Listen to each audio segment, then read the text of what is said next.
तो नमस्कार भैया, मैं राम सिंह यादव।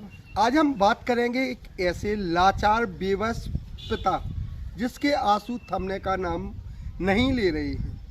जब से बेटी होती है, जब से अगर किसी की बेटी जन्म लेती है, तब से इंसान क्या क्या सपने सजाए जाते हैं, स्वयं दुख झेल लेते हैं, मगर अपनी औलाद को दुख की भनक तक नहीं लगने देते हैं।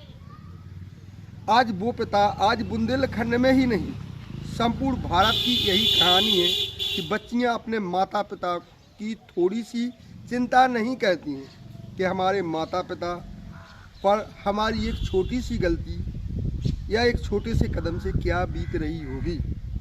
ज़िंदगी की सारी खुशी एक पल में समाप्त कर चली जाती हैं।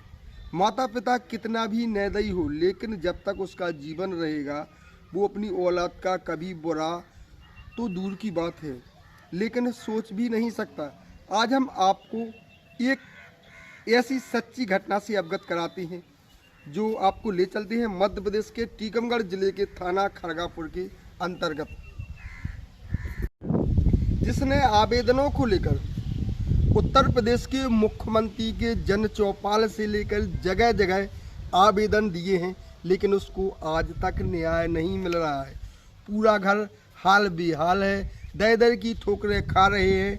और हम आप लोगों को जगह जगह उन लोगों ने जी आवेदन दिए हैं, उनकी हम आप लोगों के सामने रेस्टी बताएंगे, क्योंकि एक गरीब निर्मल परिवार है और उसने तो आशा ही छोड़ दी है कि अब शायद है कि हमको न्याय नहीं मिलता है। तो आज हमारा माननीय उत्तर प्रदेश के मुख्यमंत्री जो योगी आदित्यनाथ जी से विनम्र निवेदन है कि आपने जो उत्तर प्रदेश में एक कानून आप लाए हैं उसका हम लोग बहुत सम्मान करते हैं, क्योंकि यह कानून भारत में बहुत ज़रूरी है जो आप लोगों ने कानून लाए हैं। लेकिन अब आप कानून लाए हैं कि अगर कोई बच्ची अपने घर से भागती है तो बच्ची के माता पिता और बच्चे के माता पिता जब शादी मान्य होगी, जब दोनों आमने सामने दोनों की दस्तखत होंगे, तभी शादी मान्य होगी।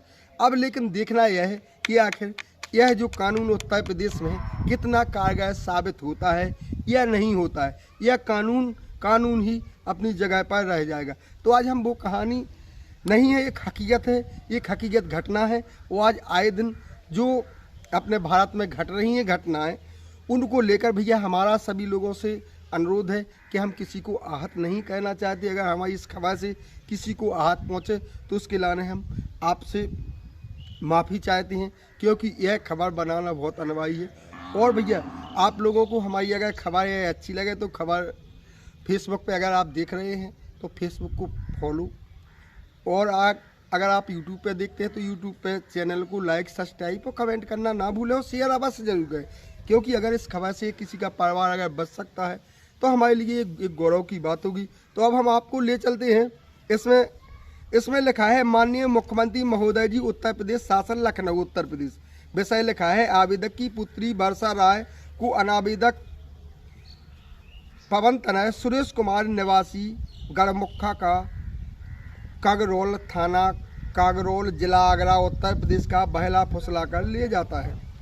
अब इसमें लिखा है महोदय जी करबद्ध प्रार्थना है कि आवेदक चतुर्भुज तनय स्वामी प्रसाद राय निवासी गंज मोहल्ला खड़गापुर थाना खड़गापुर जिला टीकमगढ़ मध्य प्रदेश की पुत्री वर्षा राय को दिनांक 20 अप्रैल 2025 को, जब वर्षा राय अपनी बड़ी बहन पूजा राय निवासी परवई जिला झांसी उत्तर प्रदेश के लिए ट्रेन से जा रही थी, तब उसे अनावेदक पवन तनय सुरेश कुमार द्वारा ट्रेन से बहला फुसला कर ले गया।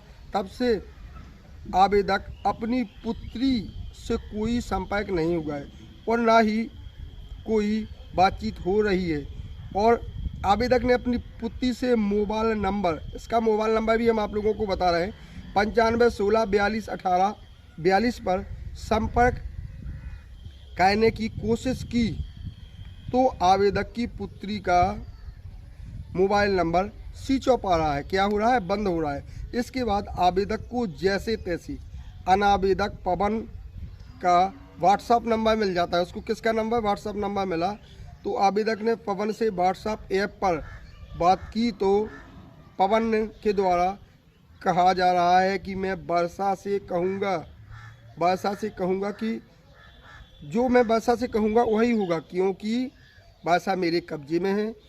आवेदक ने कई बार अनावेदक से पूछा तो अनावेदक सही पता नहीं दे रहा है कि अनावेदक की पुत्री को कहाँ पर रखे हैं। क्या कहा उनने, अनावेदक की पुत्री को कहाँ पर रखे हैं, ये उनने आज तक कोई पता नहीं दिया। इस प्रकार आवेदक का पूरा परिवार अपनी पुत्री की खोज में दर दर भटक रहा है। यह एक बदनामी की वजह से गुमशुदा की रिपोर्ट नहीं की जाती। कई जगह आप लोगों ने देखा है जिनकी पुत्री खो जाती हैं, वे लोग इस बदनामी की वजह से रिपोर्ट नहीं करते। इसी प्रकार से इस परिवार के साथ हुआ है। आवेदक कह रहा है कि तेरी पुत्री वर्षा मेरे पास है, अब नहीं मिलेगी। अगर रिपोर्ट की तो उसकी लाश मिलेगी और पुलिस मेरी मुट्ठी में है और मैं मुँह मांगा रुपया देकर पुलिस मेरा कुछ नहीं बिगाड़ करेगी। जिससे आवेदक व उसका पूरा परिवार काफ़ी भयभीत है और आवेदक ने गढ़मुखा थाने में मौखिक रिपोर्ट की है, लेकिन पुलिस द्वारा इसकी कोई सूचना नहीं दी गई है, जिस कारण से कोई कार्रवाई न होने से आवेदक को उसकी पुत्री को वापस दिलाने के संबंध में जगह जगह उन्होंने आवेदन दिए हैं। अतः श्रीमान से विनम्र निवेदन है कि मेरी पुत्री को मेरे सुपुर्द की जाए। ये एक बेबस पिता की एक कहानी हम आप लोगों के सामने ला रहे हैं और हम पहले कह चुके हैं कि संपूर्ण भारत में यही जो हमने आप लोगों के सामने कहानी रखी है, यही कहानी हर एक बेबस लाचार पिता की कहानी है। उनकी पुत्री चुटकी भर में वहाँ से चली जाती हैं और उसका खामियाना उनको भुगतना पड़ता है। तो हमारा सभी लोगों से हाथ जोड़ के विनम्र निवेदन है कि इसकी खबर को आपको अगर अच्छी लगे तो चैनल को लाइक, सब्सक्राइब और कमेंट करना ना भूलें। इस खबर को अधिक से अधिक शेयर करें। अगर किसी का परिवार बच सकता है तो बच जाए, क्योंकि आए दिन आप देख रहे हैं ये जो संबंध टूट रहे हैं, अधिकांश इसी कारण से ये संबंध टूट रहे हैं कि कहीं कोई बच्ची ने अपने पर, क्योंकि कभी भी आपके माता पिता आपका बुरा नहीं सोचेंगे। बच्ची के भविष्य के बारे में सबसे ज़्यादा चिंता माता पिता को होती है। माता पिता यह नहीं चाहती हैं कि हमारी बच्ची किसी अनाथ आश्रम में पहुंच जाए, या हमारी बच्ची विधवा हो जाए, या हमारी बच्ची की लाश आए। अधिकांशतः आप लोगों ने यह देखा है कि जो लोग बहला फुसलाकर आप लोगों के साथ सही नहीं करेंगे। तो सभी लोगों से विनम्र निवेदन है कि एक बार अगर किसी की बच्ची भगती है तो अपने पिता की ओर अवश्य देखें, उस पिता की ओर देखें जिसने आपको छोटे से पाला है, आपको पूर्ण रूप से सुख दिया है, लेकिन अपने सुख की चिंता ना करते हुए आपको पढ़ाया लिखा है, आपको छोटे से बड़ा किया है। आप 2 पल में सब चीज़ें भूल करके आप दूसरे के साथ जाने के लिए तैयार हैं। तो ऐसा नहीं होना चाहिए और 100 बार सोचना चाहिए, क्योंकि आए दिन आप देख सकते हैं जो आपने फेसबुक के माध्यम से, यूट्यूब के माध्यम से देख रहे हैं कि जो घटनाएं हैं, यहाँ की घटना घट रही, यहाँ की घटना घट रही, तो इस पर लगाम लगना चाहिए। हम पहले कह चुके भैया, हमारा किसी को हमारी खबर से अगर किसी को आघात पहुँचे तो उसके लिए हम सॉरी बोले, हमारा किसी पर आघात पहुँचाना नहीं है। तो आगे भी हम आप लोगों से विदा लेते हैं। आगे भी कोई एक नई घटना लेकर हम आप लोगों तक जरूर उपस्थित होंगे। तो जय हिंद, जय भारत। क्या नाम है? हमारा नाम है चतुर्भुज। मैं खड़गापुर जिला टीकमगढ़ का रहने वाला हूँ। क्या घटना घटी आपके बच्चे के साथ?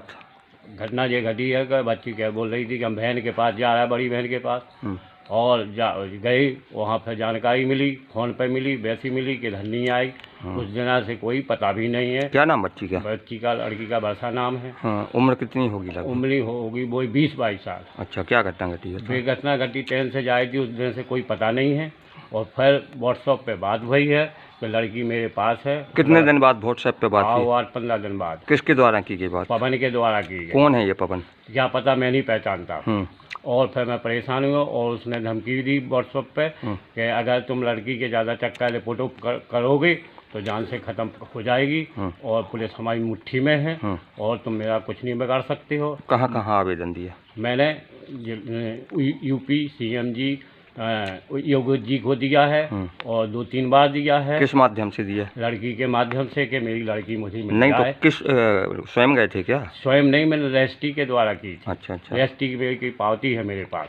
अब क्या चाहते हो? अब ये चाहते हैं कि लड़की श्रीमान जी, महोदय जी, हमारी लड़की मुझे दिलवाने की अति कृपा कर रहे हैं।